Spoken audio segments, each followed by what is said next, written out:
막상 이렇게 옛일을 생각한다는 거 머릿속에는 이렇게 파노라처럼 흘러갔는데 글쎄요 어떻게 말로 잘 표현이 될런지 기분이 참 새삼스럽고 어떤 면에서는 내가 벌써 이런 나이가 되었는가 하는 생각도 들고 그러나 내 삶에 대한 후회는 없습니다. 나름대로 열심히 살아왔다고 생각하기 때문입니다.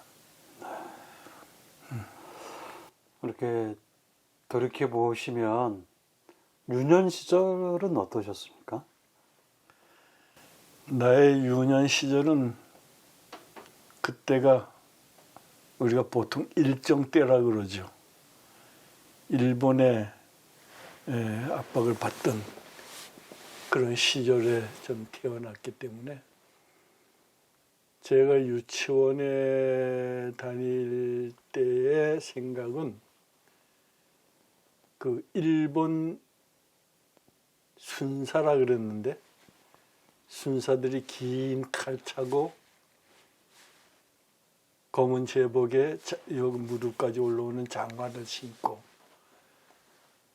우리가 지나가면 늘 무슨 뜻인지는 모르지만 하여튼 빠가요로 고노야로 고찌고이 난데스까 이런 말로서 우리를 겁주던 그 유치원 때의 생각이 선명하게 납니다.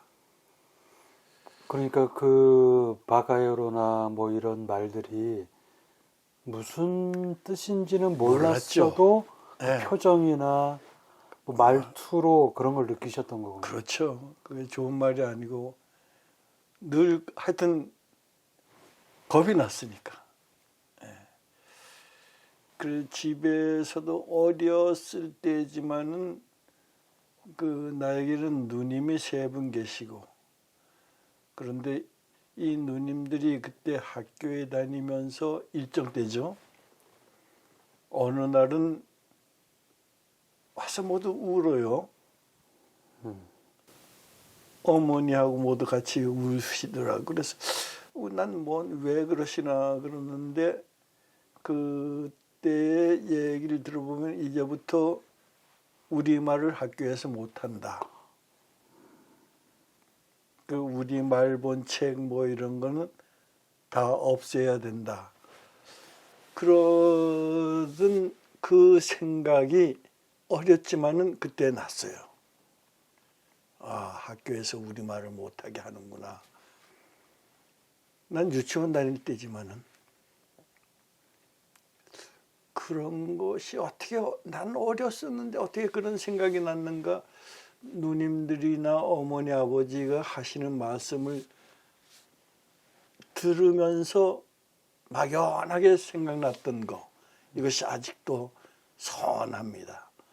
그리고 우리 집에서 유치원까지 큰 길까지 이렇게 나가려면은 꼭 그 골목길이 있는데 그 골목길에 그 당시 일본 사람들이 똑같은 집을 3집을 짓고 살던 그 앞을 지나가야 되는데 그때 늘 그 일본 그 나 또래의 아이들이 거기서 내가 지나가면은 그 뭔 개라 바둑이라 그러니까 하여튼 그런 일본 애들이 기르던 그 개 이 개들을 시켜서 풀어놔서 나에게 짖게 하고 덤벼들게 하던 그래서 그때마다 그 골목 나가는 일이 참 무섭고 개 때문에 그러던 생각 참 지금 와 생각하면은 우리가 어떻게 살아왔는가 우리나라가 어떻게 해방을 맞고 이렇게 살아오고 있는데 우리는 앞으로 어떻게 해야 되는가 늘 그러한 생각을 막연히 그냥 해봅니다. 그때는 참 힘든 세월이었다고 지금도 생각이 납니다. 그러니까 우리나라가 해방된 게 45년이었으니까 그때 뭐 초등학교 혹은 7살, 6살 그때쯤 되셨으니까 네. 그 기억도 좀 나시겠어요. 아니, 많이 납니다. 나는 이상하게 그 어렸을 때 생각이 잊히지 않고 나서 내 위에 누님 세 분이 오히려 깜짝깜짝 놀라요. 네가 그걸 어떻게 아느냐고. 제일 먼저 어느 날은 유치원을 갔는데 같이 놀던 친구들이 하나도 없어요. 그 어디 갔느냐 그랬더니 전부 학교를 입학했다는 거예요. 입학이란 말이 뭔지 모르지만 하여튼 학교에 나갔다는 거예요. 그럼 왜 나는 학교를 못 갔느냐, 안 보내줬느냐. 그래 그날 저녁에 아버지한테 말했던 그 기억이 지금도 생생합니다. 친구들 다 학교를 갔는데 난 유치원에 가도 놀 친구가 없다. 왜 나는 학교에 안 보내주느냐. 나도 학교에 보내주세요. 그랬더니 아버지 말씀이 해방되고 가거라. 그런데 그 해방이란 말을 내가 뭔 말인지 알 수가 있나네. 그러나 아버지가 해방되고 가거라 했으니까 그대로 난 순응할 수밖에 없었던. 그러나 지금 와서 생각하면 그 해방이 무엇인가를 아버지가 왜 그 말을 하셨는지 그게 이상하게 그 말은 잊혀버리지가 않아요. 그래서 내 친구들보다 나는 해방되고 학교를 그대로 갔기 때문에 한 학년이 늦어요. 네. 참 그런 거 생각하면 내 유년 시절은 참 어려웠다. 그리고 얼마 안 돼서 6.25 한국 동란이 일어나지 않았습니까? 그렇죠. 해방되고 한 5년쯤 지났을 5년, 그러니까 테니까. 내가 5학년 때입니다. 네. 그때 우리 식구가, 우리 형제가 그 6.25 말씀하시기 전에요. 네. 그 말씀하신 대로 선친께서 초등학교, 그때는 초등학교가 아니라 뭐 소학교, 국민학교. 국민학교는 해방되면 가거라 하셨던 건, 그러니까 귀한 아들을 저런 일제에 교육을 받게 하고 싶지는 않다. 이런 뜻이 있으셨던 건가요? 그렇지 않았겠습니까? 근데 아버지는 그것을 알았기 때문에 학교를 날 안 보내주신 거죠. 해방되고 가거라 하는 말은 그 뜻이 참으로 큰 뜻이었다는 것을 지금에 와서야 이런 뜻이 있으셨구나. 우리가 일제의 억압을 받고 있는 이 시대니까 너는 해방되고 우리나라가 해방되면은 그때 학교를 가거라. 아마 이런 큰 뜻이었던 것으로 그렇게 생각합니다. 그런데 또 생각을 해보면요. 그때 대동아 전쟁 일으키고 일본이 꽤 뭐 승승장구하면서 전쟁을 벌이던 때여서 어떤 사람들은 저 일본이 망하기는 할까. 그러니까 해방되면 가거라라고 말씀하셨던 건 일본이 곧 패망하겠다. 뭐 이런 것까지 보셨던 거 아닐까요?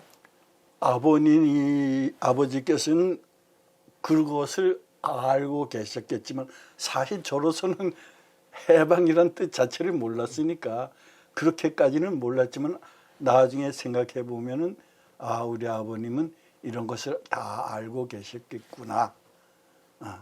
그런 생각을 많이 했습니다. 네.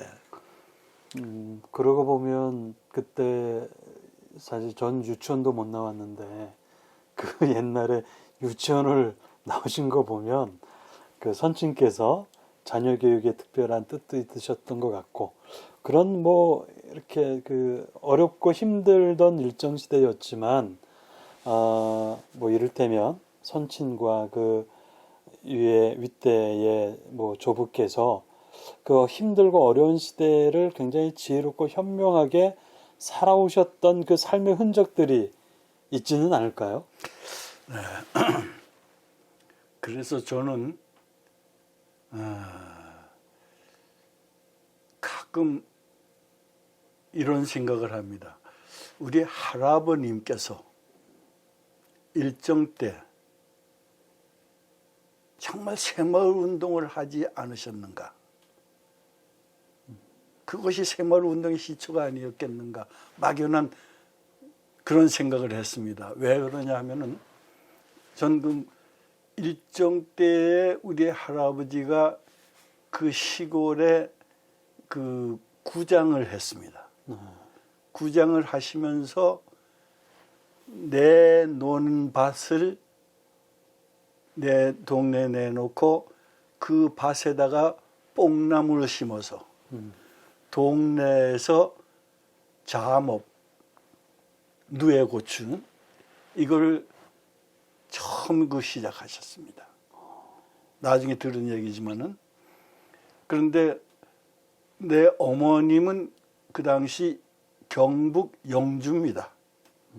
근데 어머니가 어떻게 강원도 영월 그 옛날 그 산골 영월까지 오셨을까? 나중에 말씀을 들어보니까 어머님이 그때 양잠 지도원이었습니다. 그래서 할아버지가 처음 그 양장업을 그 마을에 시작하시면서 어머니가 그 양장 지도원으로 파견을 받으셔서 영월구 우리 집에 할아버지 구장이시니까 거기 와서 기거하면서 그 동네 여자분들에게 그 양장업을 지도했고, 또 밤에는 그 뭐라 그럽니까, 야학이라 그럽니까, 그 농촌 그 부인들에게 가나다라, 한글, 경리언을 야학을 가르쳤다고 합니다. 그래서 그때 우리 할아버지 참 이 무언가를 생각하고 계시구나. 비록 일정하에서도. 그래서 그 나중에 알았습니다마는 그 할아버지 흔적을 좀 찾으려고 해봤더니 매일신보, 그 당시 매일신보라는 데 그 기사를 제가 발견했습니다. 그래서 제 사촌 동생이 영월 그 문화원장을 했는데, 그래서 그 사촌 동생한테 그걸 좀 한번 알아보라고 했더니 그 동생이 그 신문에서 우리 할아버지 기사를 찾았습니다. 그래서 그 저에게 이렇게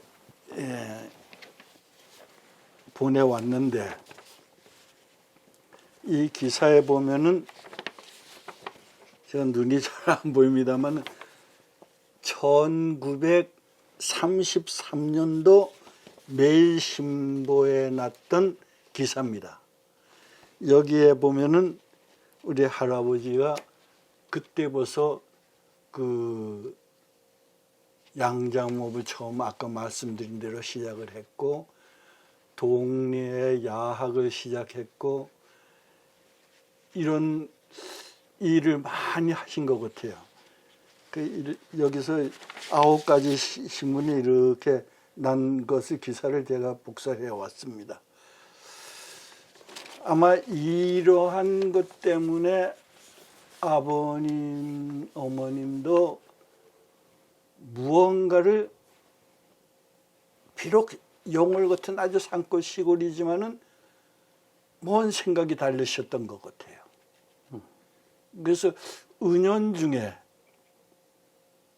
우리에게도 그 생각이 전해오지 않았느냐. 저희가 10남매입니다. 네.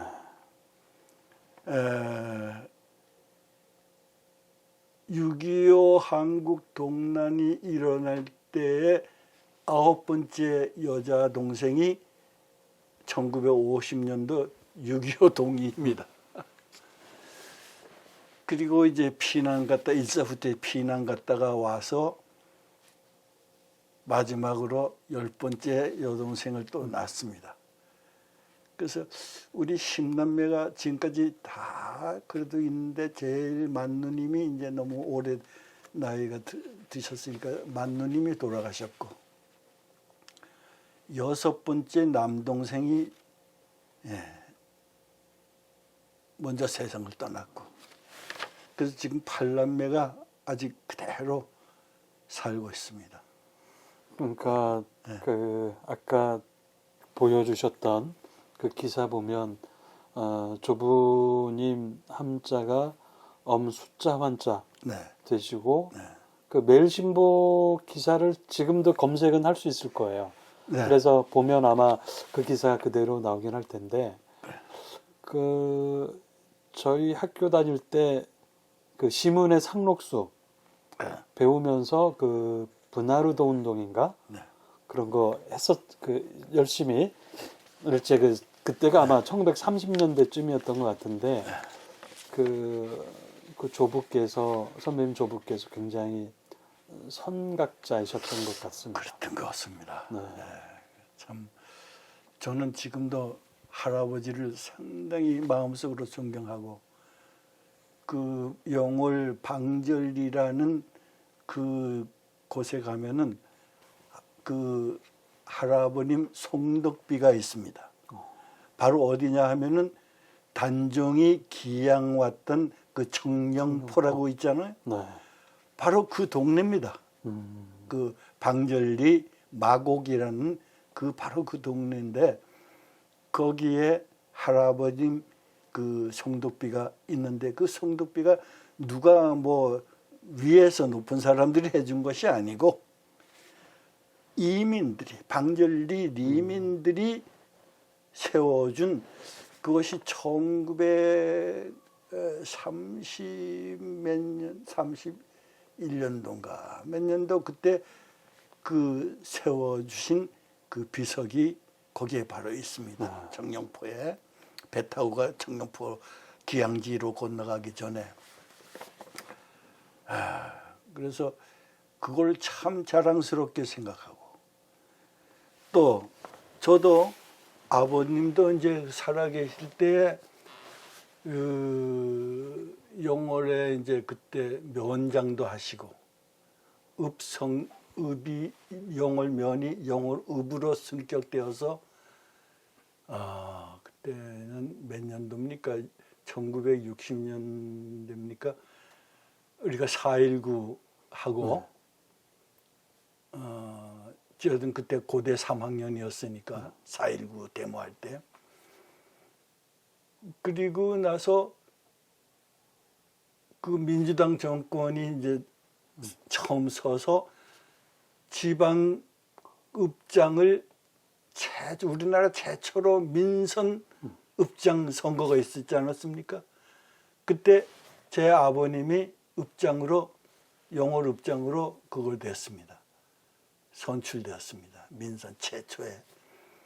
그래서 할아버지, 아버지가 우리 그 태어난 방절리를 위해서 어떻게 일하셨는가 하는 것을 제가 알기 때문에 저는 평생을 36년 동안 교편을 잡았습니다마는 가끔 방절리를 위해서 저도 노인회에 농악기 일조를 갖다 드렸고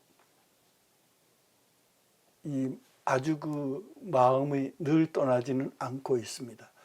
그래서 저도 그때 그 받은 노인정 영월 노인정에서 받은 이 상패 참 귀하게 생각합니다. 방절리 노인정 1동이 저에게 주신 이 상패입니다. 제가 36년 동안 교편을 잡으면서 훈장도 받고 뭐 상장도 받고 여러 가지 패도 받았습니다만은 제가 가장 기히 여기는 그리고 고마운 이 상패, 방절리 내 고향 노인정에서 주신 이 상패를 오늘 내가 이렇게 가지고 나왔습니다. 자랑스럽습니다. 저는 최고의 자랑스러운 패입니다. 뭐 훈장도 받으셨을 텐데 그거보다 더 귀하게 여기신다는 것이죠. 그럼요. 아, 여기 보면 조부에서부터 3대에 걸쳐서 이 마을을 위해서 참 여러 가지로 도와주셨다는 이런 패의 내용이 여기에 있습니다. 그러니까 이게 얼마나 귀한 패입니까? 가장 자랑스러운 패입니다. 네. 근데 그 영월에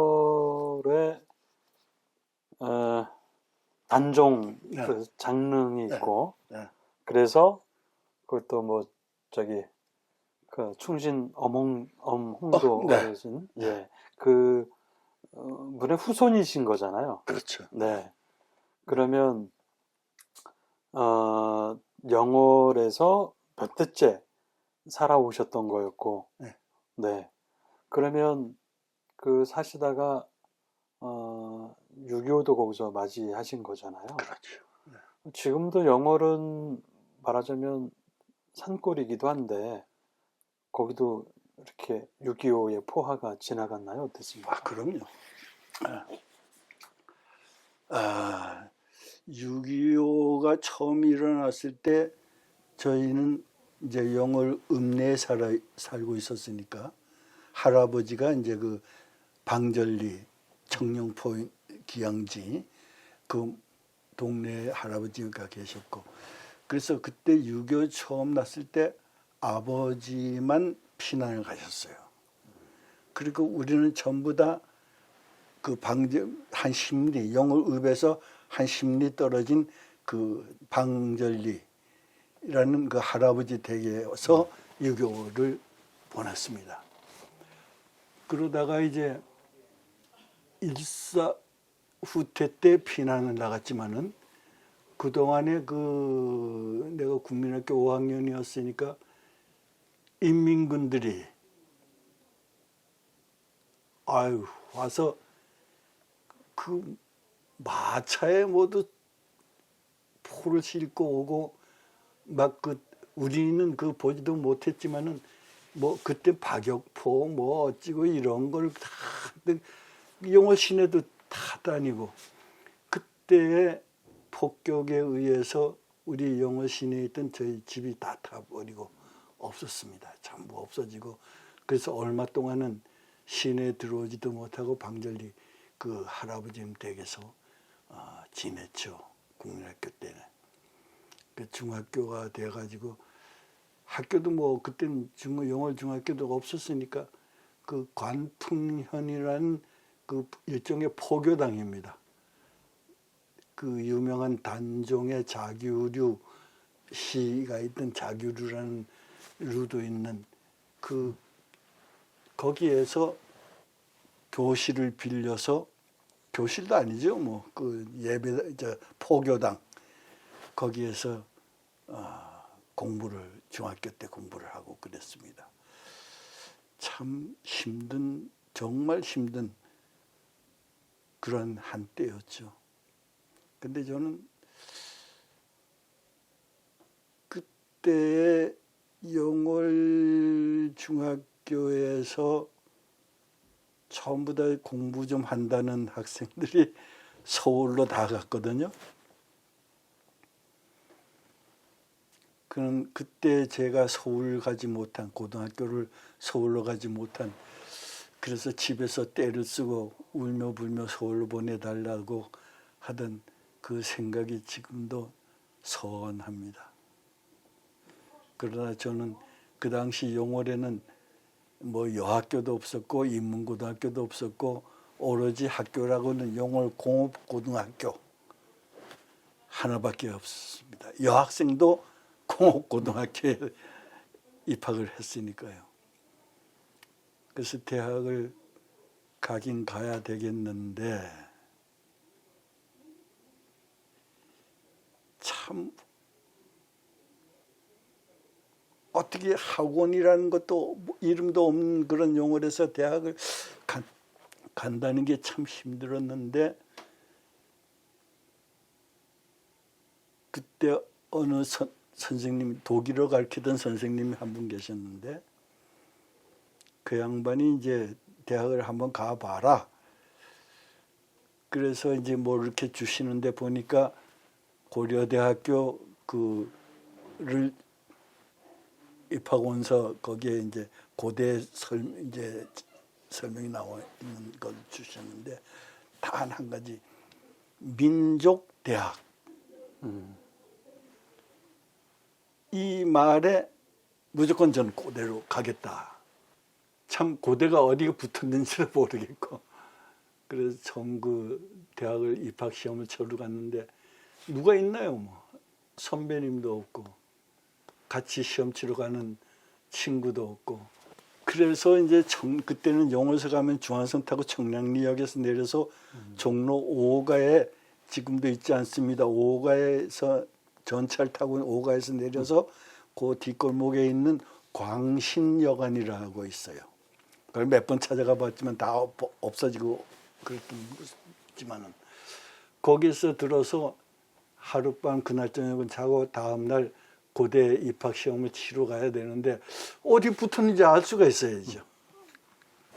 그래서 여관 주인한테 내가 고대 시험을 치러 가야 되는데 고대를 어떻게 갑니까? 어디로 갔는지도 모르겠습니다. 그랬더니 여관 주인분 허허 웃으면서 야 김구나 하고 불러요. 그때 여관마다 심부름해주는 내 또래의 그 사람들이 이제 있었어요. 그러더니 이 학생 고대까지 데려다 줘라. 그래서 그 친구를 따라서 고대에 가서 시험을 쳤습니다. 그러던 기억이 지금도 선하고 난 합격되리라고는 생각지도 못했죠. 뭐 그냥 바로 시험 치고 그대로 그 다음에 바로 밤철 타고 이제 시골로 내려와서 그땐 정기 후기니까 후기 어느 대학을 또 가야 되나 이것만 생각하고 있었는데 학교로 정보가 왔어요. 합격되었다고. 꿈만 같았죠. 그래서 참 고대 지금도 자랑스럽게 생각하고 있습니다. 네. 그 민족대학이라는 그 말이 가슴을 울렸던 거군요. 네, 예. 그렇습니다. 나도 그때는 뭐 민족이 무엇인지 확실한 그 개념은 없었지만은 비록 고3이었지만은 시골에서 뭘 제가 뭐 그거 한 게 있었습니까? 그러나 무언지 모르게 민족대학 그때는 연세가 아니라 연희대학이었는데 연희대학은 선교사들이 세운 학교다. 서울대학은 일본인들이 세운 학교다. 오직 고대는 우리 민족이 세운 민족대학이다. 이 말이 뭔지 모르게 내 머리에 확 박히더라고요. 그때 참 내 그 영월 사람은 아니지만은 잘 아는 분이 연세대학에 다니던 분이 한 분 계셨어요. 나중에 이분은 한국일보 정치부 기자까지 하신 분인데 그분이 이제 연희대학으로 오라고 그 많이 저한테 그 말씀을 하시던 그분 성함도 아직은 잊지 않고 기억하고 있습니다만은 뭐 벌써 다 돌아가셨겠죠. 그러나 제가 아까도 말했지만은 민족대학이라는 뭔지 모르는 민족이라는 이 말에 끌려서 그대로 간 거. 지금까지 후회는 안 하고 있습니다. 자랑스럽게 생각하고 있습니다. 아마 그때 고대를 선택해 가신 분들이 선배님과 아마 비슷한 생각을 가지셨고, 그래서 고대를 선택하시지 않았을까 하는 생각도 드는데, 그것도 그럴 것이 힘든 일제시대를 지나오시고, 그 민족의 중요성, 뭐 이런 것들도 새삼 깨달으셨을 테고, 그래서 어쨌든 민족의 대학, 민족고대 들어가셨는데, 처음 들어가셨을 때만 해도 이제 그때가 58년도, 네, 예, 58년. 58년도였고, 좀 전쟁 후라서 힘들고 어려우셨지만 그래도 캠퍼스 낭만 이런 것도 있으셨을 텐데 그걸 충분히 즐기지도 못하시고 곧바로 힘든 때를 맞이하시잖아요. 그게 4월이 되면 떠오르는 4.18, 4.19 이런 것인데 그때 3학년 때쯤이셨나요? 그때는 네, 어떤 3학년 1학기죠. 네. 그때는 우리 고대는 4.19라고 하지 않습니다. 4.18이라고 그러죠. 네. 참,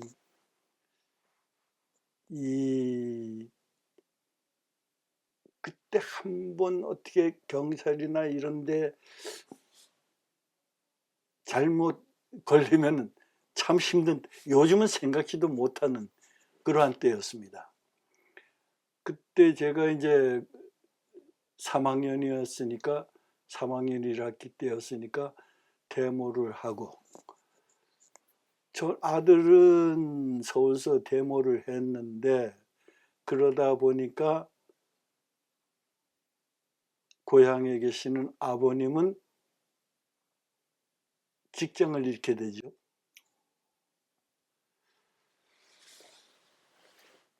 그러다가 이제 민주당 정권이 생기면서 처음 이제 민선 읍장 선거가 될 때, 그래서 전에 아까도 말씀드렸지만은 그때 아버님이 민선 읍장으로 당선이 되셨어요. 근데 그게 얼마 가지 않았잖아요.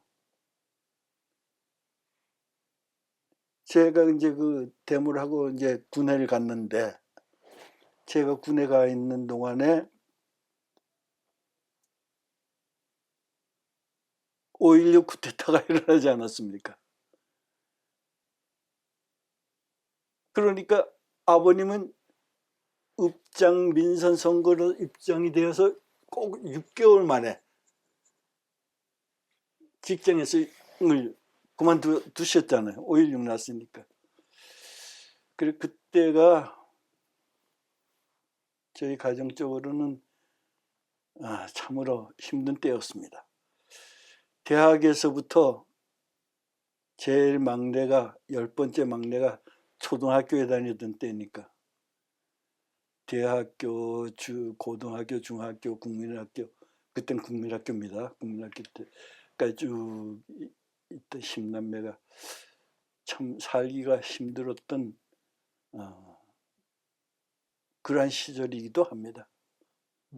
그땐 뭐 우리뿐만 아니라 우리나라 모두가 참 지금 생각할 수 없는 어려운 때였고 그런 때였지만은 교편 생활하면서 이러한 어려운 때가 있었다 하는 말을 학생들에게 할 때 그 끼니를 제대로 못 끓여 먹는 사람들이 많았다 이럴 때 학생들이 라면 끓여 잡수시면 되지 않았어요 그러는데 그때 뭐 라면이란 말이나 있었나요? 그 참 우리는 어려웠던 시절을 잊어서는 안 됩니다. 힘들고 어려웠던 시절을 잊어서는 안 되고, 뭔가 우리 후손들은 새로운 마음으로 참 행복한, 부강한 이러한 나라에서 살아가기를 정말 진심으로 바랄 뿐입니다. 오직 제 마음은 평생을, 저는 딴 일을 한 적이 없습니다. 학교 다니고, 딴 일은 군대 갔다 온 거 외에는 또 바로 교편을 잡아서 36년 동안 교편을 잡아 있으니까 다른 일은 한 적이 없습니다. 그래서 뭐 잘 모릅니다. 세상 돌아가는 건 일은 모르지만은 오직 마음에 한 가지, 다시는 어려운 시절이 우리에게 와서는 안 된다. 우리가 아직도 통일되지 못하고 분단 국가다. 이게 어떻게 될 것인가? 언젠가는 반드시 통일이 되어야 하는데, 한 민족이 하나가 되어야 하는데, 저는 뭐 아무것도 모릅니다. 애국도 모르고 뭐 모르지만 하여튼 살아오면서 느낀 감정 하나는 뭔가 우리가 새로운 나라가 되어야 하지 않겠는가. 세계, 대한민국, 우리 민족 혼을 넓혀주는, 퍼뜨리는 그런 나라가 되어야 하지 않을까. 이 일념밖에 없습니다. 안암동에서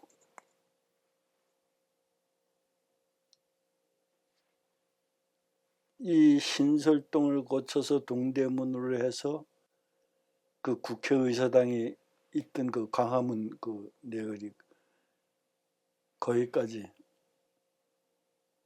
참 우리 학생들은 서로 어깨동무하고, 또 어떨 때 가다가 경찰에 부딪히면은 골목으로 뛰기도 하고, 그냥 경찰과 맞부딪히면서 곤봉도 얻어맞으면서 뛰어가던.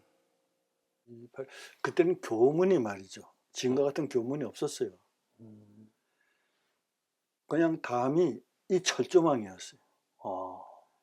그리고 그 앞에 도로가 아주 좁았고 포장도 안 돼 있었고, 그 교문이라는 것이 이 나무 판대기 그걸로를 짜가지고 이렇게 철조망을 이렇게 얽히설키 해놓던 그러한 교문이었어요. 그리고 그 당시에는 버스가 요즘처럼 그 대형 버스가 어디 있었습니까? 36인승 그 버스가 제일 큰 버스 아닙니까? 지금 말하면 36인승 조그만한 버스.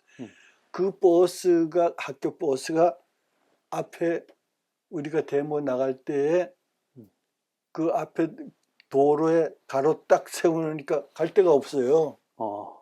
그때는 도로가 그랬어요, 거기가.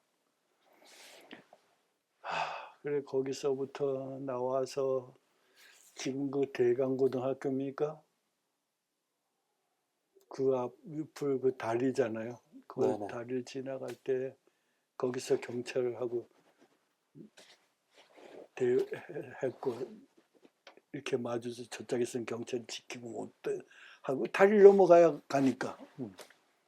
그래서 대강고등학교 학생들이 그 쭉 나와서 막 박수치고, 우리 고대가 쫙 좀 밀고 가면 막 소리치고 박수치고, 경찰이 쫓겨서 다시 후퇴하면 이 하고 그 다리를 사이에 두고 경찰 병력과 겨루던, 참 밀리고 하던 그 생각이 참 지금도 뇌리에 잊혀지지 않아요. 거기서부터 서로 경찰하고 같이 섞여서 신설동으로 해서 동대문까지 뛰어가면서 경찰하고 같이 뛰었지 뭐, 곤봉 얻어 맞으면서. 참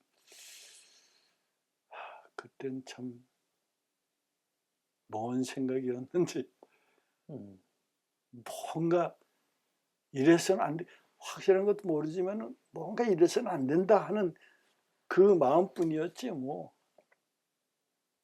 그러나 우리는 그렇게 하면서도 거기에 이제 신설동에도 그 뭐라 그럽니까? 파출소라는 게 있지 않습니까? 지서. 그런데 거기를 돌 던지고 하는 사람들이 있었습니다. 근데 고대생이라고 난 생각지 않습니다. 그리고 우리는 그걸 말리면서 그러지 말라고 그걸 말리면서 그래도 데모를 했지.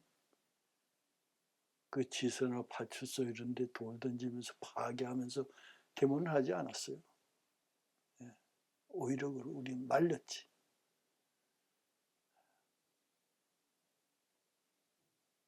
그리고 또 한 가지 생각나는 게 국회의사당 그 앞에서 지금 그게 뭐가 되었는지 모르겠어요. 서울시청 그 앞에 뭐 국회의사당이 거기 써 있잖아요. 나중에 서울시 의회 의회 회관이 건물이 되고 됐나요? 뭐 그랬던 것 네, 같은데요. 거기가 국회의원 네, 서울시청 옆에 거기 네, 국회 거기서 이제 연좌 대모를 이제 거기 가서 이제 할 때 전 조금 죄송한 생각이 들지만은 장택상 씨가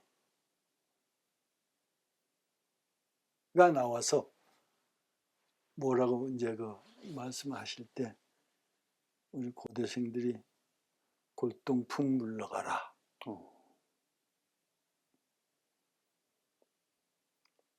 그래서 연좌대모 한참 이제 하고 다른 분들이 뭐 여러분들이 나와서 뭔 말을 해도 그건 듣지는 않았어요.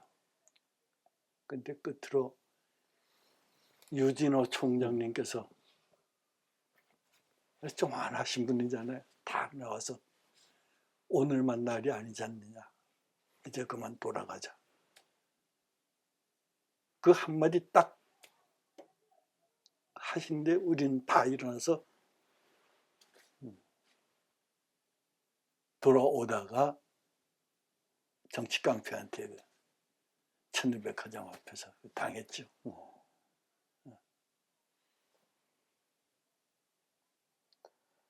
그때는 뭐 총장님이 말씀하시니까 그래도 학교의 어른이 말씀하신 우리가 들어드리자 뭐 그런 뜻도 있었던 것 그리고 같아요. 그 당시 교수님들, 총장님을 비롯한 교수님들, 우리의 학생들, 고대 학생들 이 데모 처음 아닙니까? 하나로 뭉쳤댔습니다. 다른 분 말씀 안 들어도 총장님 말씀, 교수님들 말씀, 우리 고대생들은 무조건 따랐으니까요. 하나가 되지 않았습니까? 다 같은 한 뜻, 한 마음이었죠. 그래서 그게 되는 거죠. 그러다가 끝나고 우리가 다시 학교로 스크럼 째고 오다가 어딥니까? 그 천일백화점입니까? 거기에서 대기하고 있던 깡패들한테 그 얻어맞던 생각. 그거 잊지가 않고 그러면서 그 얻어맞으면서도 우리는 그 골목 다니면서 그 깡패들 다 나오라고 소리 지르고 굴하지 않던 그 생각.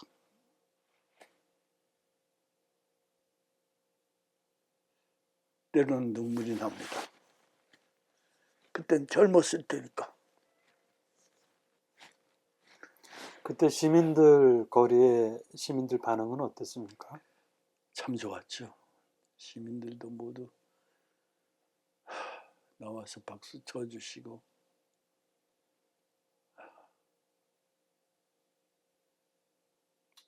그러나 그때 내 친구들 벌써 세상 떠난 친구들이 많습니다. 죄송합니다. 네. 그 정치 깡패들이 그 습격을 했던 거였잖아요. 그렇죠. 그러리라고는 전혀 생각도 못 했었던 생각지도 거잖아요. 못했죠.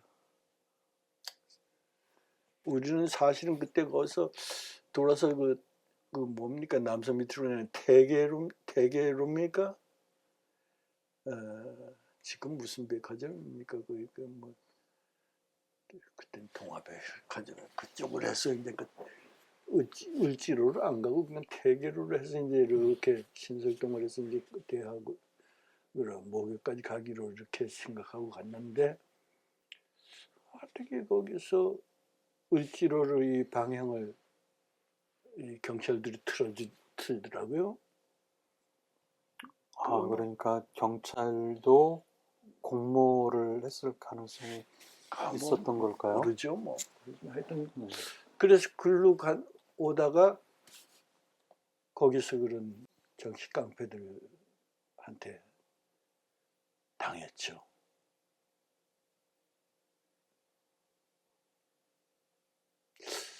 아휴.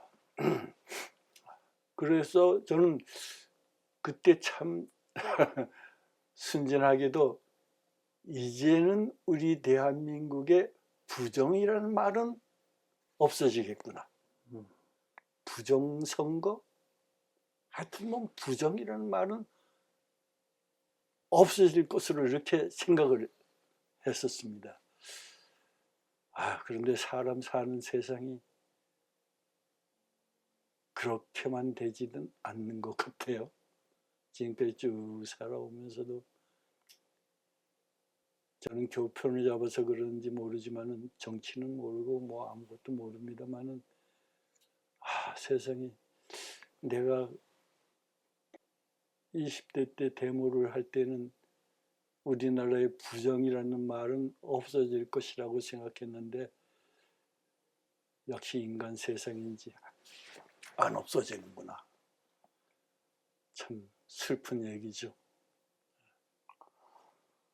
근데 저희 부모님들은 우리가 10남매나 된다고 하지 않았습니까? 어렸을 때부터 공부해라, 뭐 하지 말아라, 뭘 해라 이런 말을 들어본 적이 없습니다. 엄하신 가운데서도 절대 저희 10남매 누구한테나 우리 형제들이 친구들 모이면 그 얘기합니다. 이러지 말아라, 저러지 말아라, 이래라, 저래라, 공부해라, 뭐 해라 하는 말씀을 한 번도 하신 적이 없습니다. 그래서 더 아버지, 어머니 생각이 지금도 간절합니다. 다 돌아가셨지만 저희 아버님은 너무 일찍 돌아가셨어요. 55세에 돌아가셨어요. 저는 이제 그 어머니를 닮아서 키가 적습니다만 저희 아버님 개인이었습니다. 그런데 혈압 때문에 처음 쓰러지셔가지고 그것이 마지막이었습니다. 혹시 그 5.16 쿠데타 이후에 그런 정치적으로도 그러시고 어려움을 당하셨던 것이 화근이 되거나 그러진 않으셨을까요? 뭐 그러리라고는 생각지 않습니다. 어떻게 저희 형제들에게도 그렇게 하셨지만은 저희 아버님, 어머님은 그 이웃 사람들에게나 뭐 영월 국민들이나 여기서 그렇게 어려움을 뭐 끼친 적도 없고 당한 적도 없고 참 열심히 사셨다고 생각합니다. 그리고 영월 그 고향 사람들도 뭔 일이 있으면 아버지, 어머님 모두 찾아오셔서 의논들 하시고 이런 걸 제가 많이 어렸을 때부터 그걸 느끼고 살았습니다. 그래서 뭐 크게 뭐 그것 때문에 정치적으로 뭐 어렵거나 뭐 이러진 않았을 것으로 저는 믿고 있습니다. 이제 아까 말씀하신 대로 평생 직업으로 교사의 길을 걸으셨던 건데 혹시 특별히 그 교사의 길을 선택하시게 된 동기나 계기, 영향을 주신 분이 혹시 있으실까요? 뭐 특별한 건 없습니다. 그러나 아까 잠깐 말씀드렸지만은 그때 어렵던 시절이고 형제들은 많고 모두 학교는 다녀야 되겠고 제가 이제 맞이 아닙니까? 누님이 세 분 계시고 제 밑으로 여동생 셋, 남동생 셋. 그쯤은 누님 셋, 여동생 셋, 남동생 셋. 내가 이제 장남입니다. 그래서 저도 은연중에 뭐 꼭 뭐 누가 이래라 저래라 해서가 아니고 뭔가 좀 맞이로서 또 장손으로서 참 그 은연중에 나도 모르게 누가 뭐 시킨 건 아니고 나도 모르게 그 마음이 있었던 것 같아요. 그래서 늘 아버지 어머니를 어떻게 도와야 될까 참 어려운 시절에 이게 생각하다가 그때는 참 어디 직장을 구한다는 거 뭐 입사 시험이라는 게 없었지 않습니까? 뭐 있었습니까 우리나라에. 그때 휴전도 안 되고 휴전 합격도 안 되는 참 어렵던 시절이니까. 그래서 마침 고향에서 모교에서 선생님이 없으니 후배들 좀 와서 가르쳐 달라. 그게 시작이었습니다. 그래서 나는 나대로 교편을 잡으면서 처음에는 좀 얼마 동안 이제 이렇게 좀 하다가 딴 직장을 이제 가겠다 생각했는데 그게 안 되더라고요. 그리고 어머님께서 아주 그걸 원했습니다. 너 딴 거 하지 말고 교편을 잡아라. 그 어머님의 그 말씀 영향도 사실은 컸습니다. 지금 이렇게 생각하면 때로는 내가 왜 그때 딴 직장으로 가지 않았을까, 그랬으면 더 좋지 않았을까 이런 생각도 합니다만, 그러나 저는 참으로 교편 36년 동안 평생을 교편을 잡았다는 거 나 스스로는 아주 자랑스럽게 생각하고 참 고마운 것이 내가 가르친 제자들이 지금 60, 70이 된 제자들이 아직도 멀리서 대구서, 부산에서, 인천에서, 서울에서 1년에 꼭 한두 번씩 춘천까지 나를 만나러 온다는 거, 이거 얼마나 자랑스러운 일입니까? 정말 자랑스럽게 생각하고, 내가 처음 가르친 제자는 나하고 7년 차이밖에 안 됩니다. 또 그 제자들이 영월에 내 후배이면서 내 제자입니까? 지금도 가면 내 이제 친구들은 다 뭐 세상 많이 떠났지만은 그 내 제자들은 할아버지 할머니가 되어서 아직 있거든요. 그 만나는 거 제일 즐거운 일이고, 내가 또 춘천에서 가르친 제자아이들이 사회 각계각층에 다 있습니다. 사업가도 있고 교수도 있고 나처럼 교편을 잡는 사람도 있고 정치가도 있고 또 육사에 간 아이들은 스타까지 된 아이들도 있고 이 아이들이 이제는 아이가 아니죠. 할아버지 할머니들이 아직도 나를 이렇게 잊지 않고 1년에 한두 번씩 전화도 하고 직접 찾아오기도 하고 이 만나는 즐거움 무엇에 비하하겠습니까? 어느 누가 어떤 사람이 와도 제자들만 찾아와 주는 거 참 고맙게 생각하고 반갑습니다. 그 지금도 말하자면 훨씬 3, 40년 이상 흘렀는데도 제자들이 말하자면 은사를 찾아뵙는다는 것은 가슴에 무언가 좋은 가르침을 남기셨기 때문이실 텐데 혹시 특별히 제자들에게 어떤 것을 강조한 가르침이 있으셨나요? 전 뭐 특별한 것보다도 한마디로 말해서 묵행. 저는 제가 담임한 아이들의 교훈, 급훈 있지 않습니까? 그 급훈으로는 묵행 그렇습니다. 뭐 다른 말 필요 없습니다. 말 앞세우지 말고 묵묵히 내 할 거, 내가 해야 할 일, 이걸 행하라 하는 것이 내 신조입니다.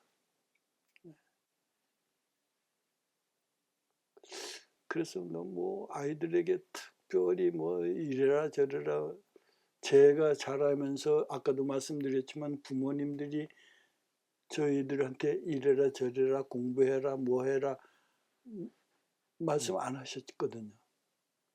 그런 가운데서도 엄하셨거든요.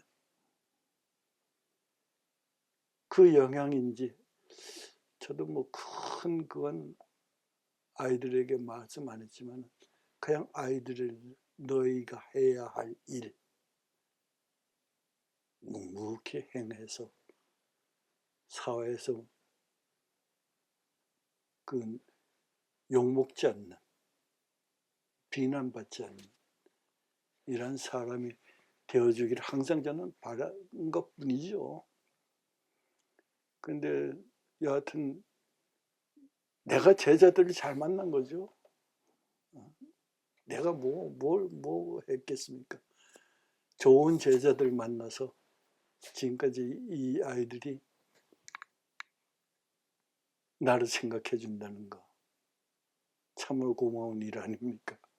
보람된 일이고요. 그 키우신 제자가 뭐 숫자로 따지면 뭐 몇백 명은 될 것 같은데요. 그 중에 이 제자는 참 마음에 남는다.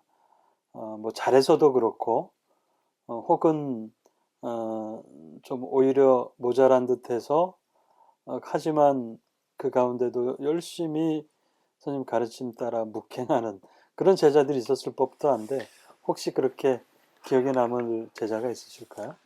여러 명 있습니다. 그런데 내가 잊지 못하는 여학생이 하나 있었습니다.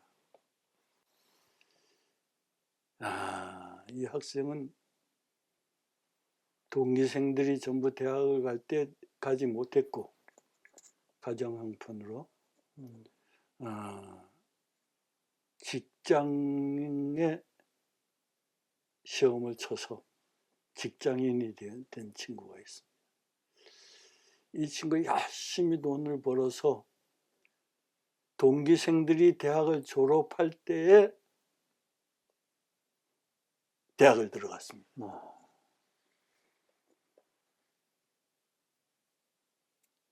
그래서 이 학생이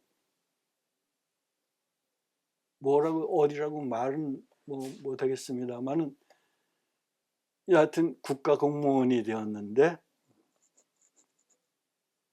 이사관까지 했습니다. 여학생입니다. 그 시대에 그 무렵에는 그 여성으로서 이사관까지 올라가는 게 보통 일이 아니었을 텐데. 그럼요. 그리고 생각해 보세요.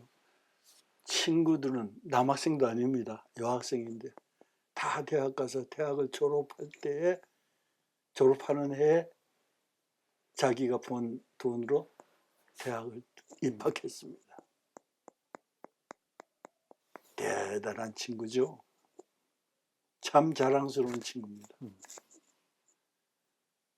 그 직장을 다닐 때 춘천에서 다녔어요. 직장을 4년 동안. 그래서 졸업하고 직장 다닐 때도 늘 나와 교류가 있었고 집에도 왔었고 참 잊지 못할 친구입니다.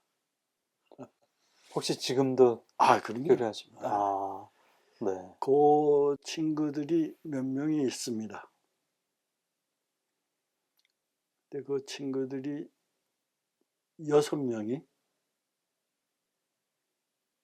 지금까지도 매년 한 번씩은 꼭 옵니다. 예. 다른 친구들도 많이 오지만 그 친구들은 지금도 뭐 늘 할머니죠. 지금 벌써 할머니가 되었는데 손자들도 있고 다 한 할머니들이 올해도 왔다 갔습니다. 근데 이제 학생들을 가르치다 보면 그 영어를 가르치셨던 거지만 영어만 가르치지는 않고 중요한 고비 때마다 중요한 이야기는 해주셨을 것 같은데요. 우리나라 이제 현대사 이렇게 보면 그 79년 박정희 대통령 서거 사건, 바로 1980년 5월 광주 민주화 운동, 뭐 이렇게 쭉 지나오는데 그때 정말 힘들고 어려웠던 또 한 번의 시대인데 그때 교육자로서 어떤 뭐 어려운 점이나 어떤 특별하게 경험하신 게 혹시 없으신가요? 뭐 막년에 데모했다고 해서 뭐 요주 인물이 됐다든가 뭐 그런 건 없으신가요? 그런 건 네. 전 느끼지는 못했습니다. 네. 제가 피부로 느낀 적은 한 번도 없었고, 난 교사로서 아이들에게 어떤 편향적인 그러한 말은 제가 가슴에만 있었지 한 번도 아이들에게 말한 적은 없습니다. 네. 근데 아까 말씀해 주신 대로 그 조부께서 저 영주에서 온 저 처자가, 저 지도원이 참 참하고 능력도 있고 그래서 콕 찍어서 며느리로 삼으신 거 아닙니까? 그건 아닌가요?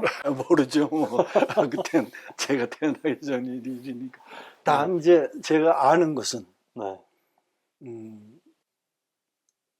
우리 어머니가 외동입니다. 전 외가가 없습니다. 어머니가 오시면서 외할머니가 같이 오셨으니까. 그리고 우리하고 같이 살았거든요. 그래서 난 외할머니가 우리하고 같이 살았으니까 우리 할머니인 줄 알았고, 할머니는 제가 숙부가 작은 아버님이 한 분 계십니다. 아버지도 작은 아버님하고 딱 두 형제고, 우리 어머니는 뭐 외동이고, 그래서 작은 아버지하고 같이 사셨거든요. 그러니까 작은 집에서 사니까 작은 할머니고, 할머니가. 외할머니가 우리 집에서 사니까 우리 할머니라고.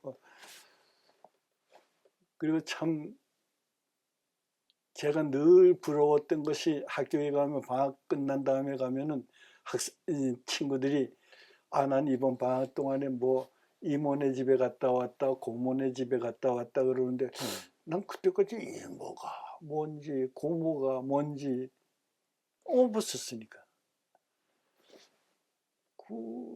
구분이 안 됐어요. 중학교 들어와서야 겨우 이모가 뭐고 고모가 어떻고 이걸 알게 되었습니다. 참 그렇게 저는 살았기 때문에 지금도 늘 또 저는 또 제가 또 외동 딸 아닙니까? 네. 우리 아버지 어머니가 이 딸들한테는 예를 들어서 우리 큰 누님, 제일 맏 누님 시집 갈 때 난 그때 국민학생이었거든. 아유, 그때 시집 많은 데로 가면, 시집 식구 많은 데로 가면은 고생한다고 이북서 월남한 사람한테 찾아서 시집을 보내. 그만큼 이 딸들한테는 참 정성을 다 하신 것 같아요. 물론 아들들은 뭐 차이는 두지는 않았습니다만. 그래서 지금까지도 이래 보면은 우리 누님들이나 동생들이나 우리 10남매 중에 이제 둘 가고 8명이 남았는데 지금도 매번 조카들 다 같이 1년에 한두 번씩은 꼭 모입니다. 그리고 제일 큰 누님은 누님도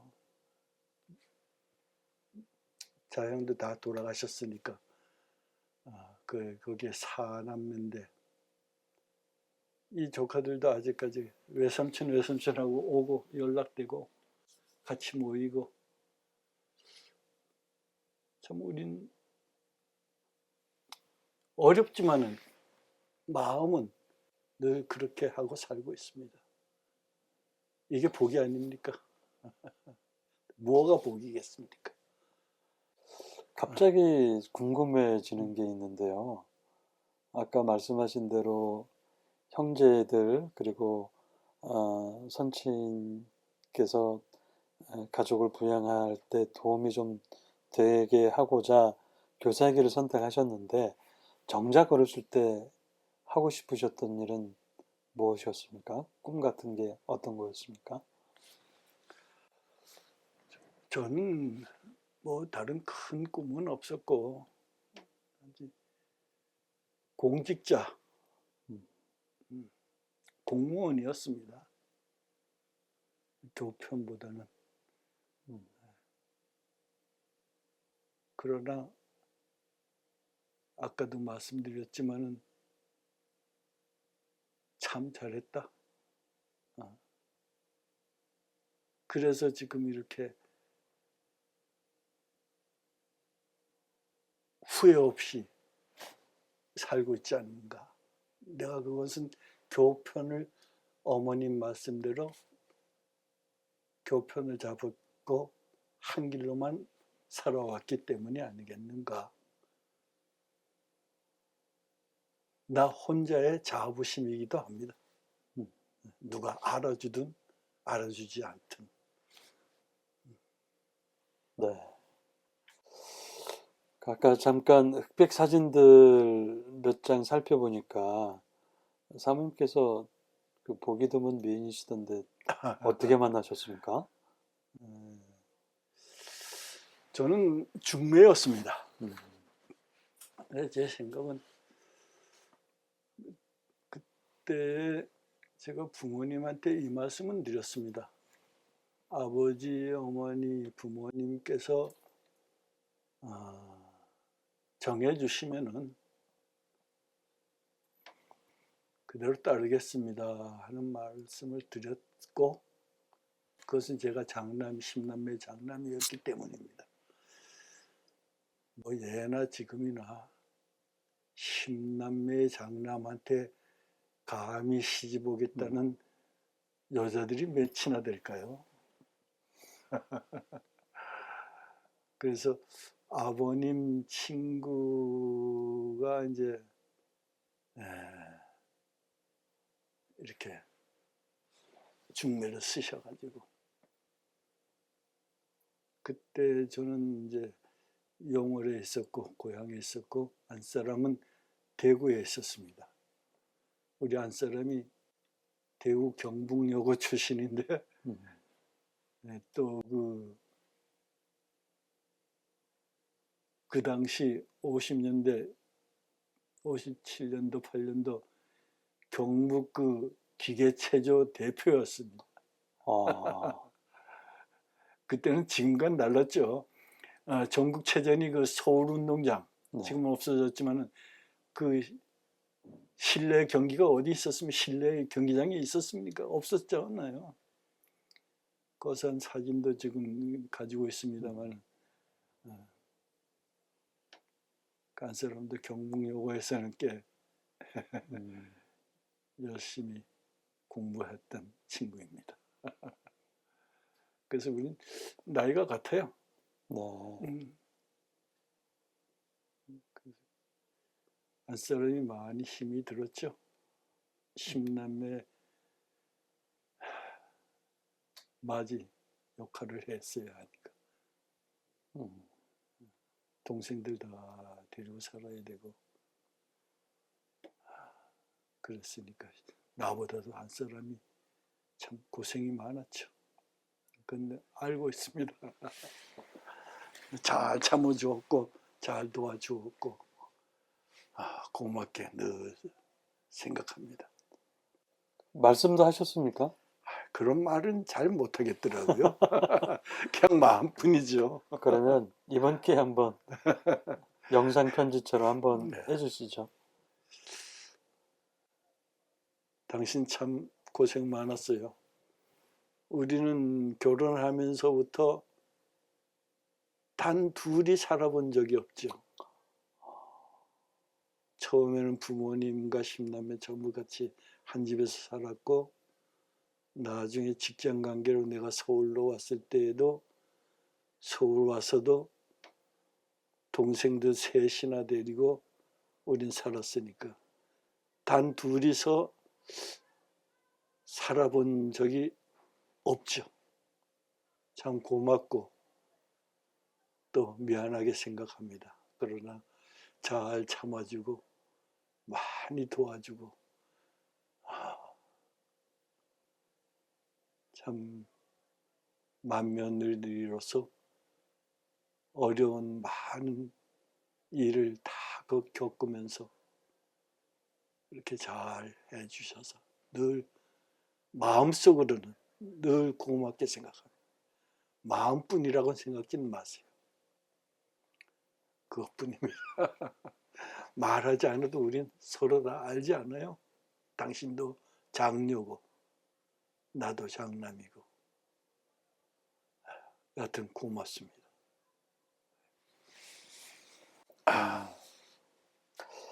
그 신앙생활을 하셨잖아요. 그 뭐 하나님을 믿게 된 건 어떤 계기가 있으셨나요? 아니면 제가 이제 뭐 대부분 그 어르신들은 불교 아닙니까? 불교든 또 우리 아버님은 늘 내 종교는 유교다 그렇게 말씀하셨어요. 그런데 제가 중학교 2학년 때로 기억합니다. 그때 용월 중앙감리교회, 그 당시는 용월에 교회가 중앙감리교회 하나밖에 없었어요. 천주교도 없었고 아무것도 뭐 불교하고 중앙감리교회 하나 있었는데 그때 이제 그 옆에 있는 친구가 그 교회를 다니면서 같이 나가자 그래서 가끔 따라 나갔는데 부모들한테는 말을 못했고 근데 지금도 있지 않습니다만은 그때 박 장로라는 분이 그 영월중앙교회에 와서 부흥회라는 것을 했어요. 그런데 그거 가서 부흥회 그걸 듣고 있는데 이렇게 보니까 우리 아버님이 그 와 계셔요. 그 아버님 키도 크고 대인이셔서 어디 가나 이렇게 펴시거나 딱 돌아보니까 저 뒤에 서서 그걸 듣고 계시더라고. 그래 그날 저녁에 집에를 갔더니 아버님이 말씀하셔요. 난 교회는 나도 잘 모르지만 오늘 참 좋은 말씀 많이 하시더라.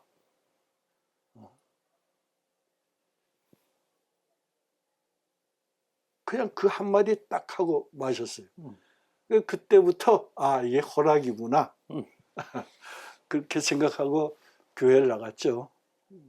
그러다가 제가 교회를 안 나간 때가 있습니다. 대학교 들어가서입니다. 다 아시겠지만 그때 누굽니까? 아이고 이름이 갑자기 함석헌. 네. 옹의 무교회주의. 네. 우리 청년들이 그때 그 무교회주의에 모두 심취되어 있던 때 아닙니까? 대학생들은 처음 그 함석헌의 무교회주의에 심취되어서 있던 그때 제가 교회를 떠났죠. 많이 후회합니다, 지금. 그렇지 않았던 그때 같이 교회 다녔던 친구들은 목사님 된 사람, 감신대에 나와서 목사 된 사람 많고, 장로들은 뭐 대부분 장로님들이요. 저는 아직 겨우 이제 권사입니다. 그래서 한때 무교회주의에 심취되었던 것이 그때는 내가 너무 좀 잘못되지 않았던가 이런 생각을 합니다. 요즘은 열심히 나가려고 애는 쓰고 있어요. 네. 요즘 젊은이들 보면 해주실 얘기가 많이 있으시죠? 뭐 인생의 선배로서 요즘 청년들 혹은 자라나는 세대들에게 들려주실 말씀이 혹시 있으실까요? 뭐 특별한 말씀은 없고, 근데 우리와 이 생각이 원체 달라요. 무슨 청년들보다도 내 그 손자들이 지금 대학생이 둘이 있는데, 외손자죠. 난 아들이 없으니까. 그 아이들하고 이렇게 어쩌다가 이렇게 말을 해보면은 우리 생각과는 완전히 다르고, 이러한 다른 세대에게 우리 세대 때의 이야기를 자꾸 해서 이래라 저래라 하면은 안 된다고 생각합니다. 현재를 사는 젊은이들은 현재의 생각, 현재의 사상으로 자기 일을 자기가 찾아서 열심히 찾아서 하면 됩니다. 괜히 우리 같은 이제 다 지나간 옛날 생각을 그 아이들에게 이렇게 해라 저렇게 해라 주입시키면 그건 안 된다고 생각합니다. 그래서 저는 말하지 않습니다. 나는 딸 하나이기 때문에 외손자지만은 전부 낳으면서부터 지금까지 나하고 안 사람이 기르고 있습니다. 또 우리 딸 하나가 열심히 살고 있지만, 그래서 저는 절대 그 아이들에게 우리 생각을 말해줘서는 안 된다. 9세대의 생각을 말해줘서는 안 된다고 생각합니다. 새로운 생각, 새로운 문화, 여기에 열심히 그냥 인간된 도리만을 지켜서 열심히 해라. 그 말 외엔 절대 이래라 저래라 말하지 않습니다. 그 말하는 게 안 된다고 저는 그렇게 생각합니다. 제가 요즘 애들한테 자꾸 이래라 저래라 말이 많아지는 것 같아요. 그래요. 지금 말씀드리니까 참아야 되겠네요, 진짜. 저 고대에 관련된 이야기를 조금 더 들려주시면 되는데, 저도 지난번에 정말 구교가, 저희들은 구교가 생각도 못하는데 구교가를 완창을 하셨어요. 혹시 지금도 가능하십니까? 목소리가 나오는지 모르겠네요. 그 옛날 그때 교가를 부르던 고대생들의 패기, 음, 뭐 소문 났습니까? 어땠습니까? 그때는 어땠나요? 글쎄요. 좀 유별난 게 있었나요? 서울대, 연대 이런 학생들하고 다른 고대의 기질 이런 게 특별히 있었나요? 그때도? 그때 기질, 막걸리 기질. 그렇죠. 불의를 보면 참지 않는다. 뭐 이런. 여하튼 그렇게 살았습니다. 그런데 우리 구교에 있듯이 젊은 가슴 숨은 생명 힘 넘쳐 뛰노라 이 힘이여 이 생명을 펼 곳이 어디냐 놀란 자를 쳐들기에 구분과 표기에 쓰리로다 부리리라 이 힘과 이 생명 고려대학 고려대학 우리 모교 고려대학 이거 아닙니까? 뭔가 눌린 사람을 쳐들어 줘야 되고 구분권을 바르게 펴야 하고 그 외에 뭐가 있겠습니까? 젊은이로서 그런 패기, 그런 사상 이것이 고대 정신입니다.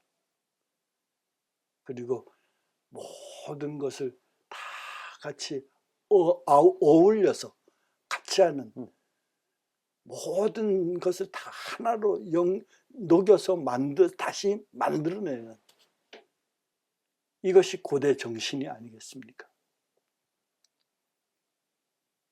그럼 참 우리는 그때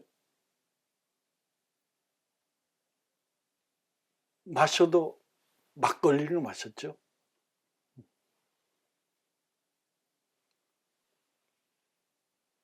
마셔도 당당히 막걸리만 마신다.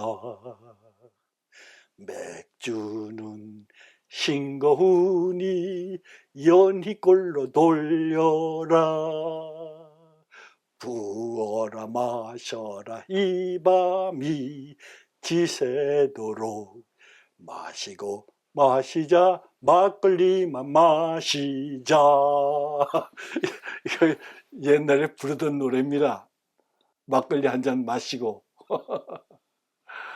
근데 가사가 지금하고는 조금 다르네요, 진짜. 다르죠? 네. 그거는 다를 수가 있어요. 그게 구전되면서 네. 조금씩 바뀌기도 자꾸 하고. 가서 그것이 네. 뭐 꼭 누가 써서 누가 곡을 붙여서 뭐 이렇게 불러야 된다 이런 게 없지 않습니까? 그냥 막걸리 한 잔 마시고 나오는 대로 흥이 나는 대로 불렀던 그런 기억이죠. 네. 그래서 고대생들만의 특유의 학교 다닐 때 그런 응원가와 막걸리 마시며 붙었던 막걸리 찬가 이런 경험들이 공유되다 보니까 결속력이라는 게 정말 다른 뭐 연세대나 뭐 서울대는 비할 것도 아니고 타 대학과도 비교도 안 될 정도로 굉장히 강했던 거 아닌가. 뭐 그때 그런 경험 어떻게 그때도 고연전 뭐 이런 게 있었나요? 어떻습니까? 그럼요. 예. 고연전이 있었죠. 당연히 있었죠. 그때부터 있었는데 그 전에도 있었고 내가 입학하기 전에도 있었고 졸업한 후에도 있고 지금까지 쭉 있는데 그래서 이런 말을 전 듣고 또 그렇게 해왔습니다. 고대와 연세는 우리나라 사학의 양대 산맥이다. 영원한 라이벌인 동시에 영원한 우정이다. 우리는 그때 그런 말을 존경했습니다. 그래서 뭐 다른 대학을 우리가 우월하다 뭐 이런 것이 아니고 늘 내 가슴에 있는 건 말도 영원한 라이벌인 동시에 영원한 우정이다. 양대 산맥이다. 이건 부인할 수 없는 일이라 생각합니다. 그렇게 양교가 앞으로도 같이 발전해 나가기를 진심으로 바랍니다. 올해로 120주년을 맞이하는데요.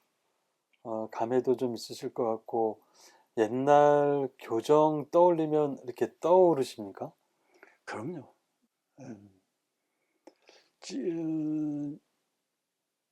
재작년에 제가 한번 고대를 한번 가봤습니다. 아유, 완전히 달라졌어요. 익은 것은 본관하고 도서관하고 소관, 이것밖에 뭐 다른 건물들은 생각지도 않던 꽉 건물이 차 있더라고요. 그래서 이것이 양적인 그런 발전보다는 우리 고대가 그것도 중요하지만 내실 있는 그러한 발전이 되기를 늘 바라고 있습니다. 그 본관 건물은 늘 가도 마음이 푸근합니다. 보면 도서관 건물, 서관 건물은 내가 입학할 때는 없었습니다. 그리고 나중에 졸업할 때 군에 갔다 와서 완성이 되어서 서관에서도 강의를 들었죠.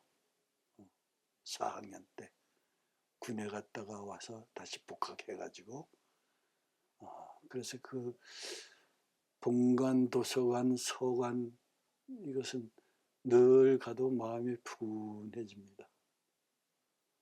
뭔지 모르게.